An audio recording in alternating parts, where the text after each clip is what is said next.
Dövlət Yol Polis İdarəsinin baş leytenantı Əhmədov. Bəli, eşidirəm. Sənədləri o zəhmət olmasa. Bura reis, mən sənətdən.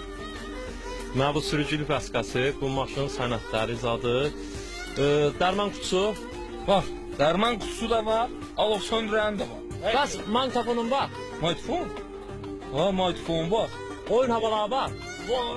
Bunda bir dənə oyun havası qoy zəhmət olmasa.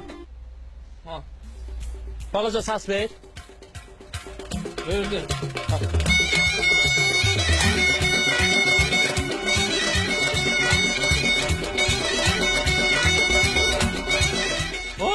Sən nə qarsan? Narkeyen yoxdur. Heç olmasa görsən oynayıram. Şamaşın olsa ver da.